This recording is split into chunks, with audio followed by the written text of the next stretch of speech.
तो निसाब क्या है, क्या होना चाहिए, उसकी अहमियत क्या है? देखिए, जिस तरह से आपने ख़ुद भी अभी इरशाद फरमाया है,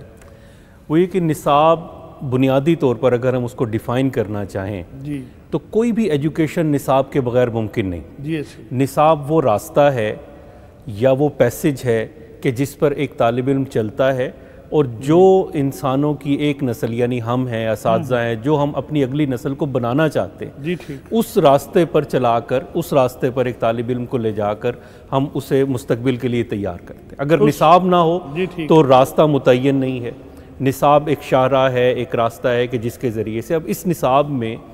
दरसी किताब भी यकीनन अहम है, लेकिन निसाब का जो एक असल तस्वुर है वो सिर्फ दरसी किताब तक महदूद नहीं। जी, निसाब में वो सारी सरगर्मियाँ शामिल हैं, वो सारी एक्टिविटीज़ शामिल हैं कि जो एक तालीमी इदारे में जी, उसके प्रेमिसेस में हो या प्रेमिसेस से बाहर भी हों, लेकिन तयशुदा मकासद के तहत हो, वो तमाम एक्टिविटीज़ उनको एनकम्पास करता है, उनको वो निसाब उनका अहाता करता है। तो ये एक तरह से आप यूँ समझिए कि ये वो तरीका है कि जिसके मुताबिक तालिब इल्म को पढ़ाया जाता है। जी, अब जहाँ तक तो बात ये है कि निसाब की अहमियत निज़ाम तालीम में क्या है, तो हम ये कहते हैं कि निज़ाम तालीम के अगर हम सतूनों की बात करें, जी, उनके जो पिलर्स हैं जो निज़ाम तालीम के, तो उसमें निसाब की अहमियत से बिल्कुल इनकार नहीं किया जा सकता है। उस्ताद एक हैसियत रखता है, तालिब इल्म जिसको तालीम देना है, इसके बाद जो पढ़ाया जाना है और किस तरह से पढ़ाया जाना है, ये चार बातें हैं। और इन चारों बातों में वक्त के साथ साथ जो इंसानों ने कोशिश की है, तरक्की की है। एक ज़माना वो था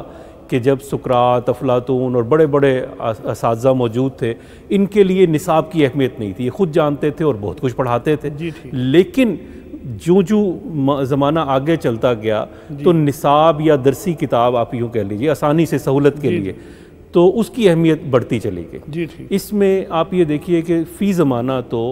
जो दरसी किताब है, यानी जो टेक्स्ट या कंटेंट बच्चे को दिया जाता है, उस कंटेंट ने उस्ताद के मुतबादिल की हैसियत इख्तियार कर ली। अब तो दरसी किताबें इस तरह से सेल्फ एलेबोरेटिंग आ रही हैं, सेल्फ एक्सप्लेनेटरी आ रही हैं कि जिससे तालिब इल्म खुद उससे इंटरेक्ट करता है और उसके ज़रिए से वो सीख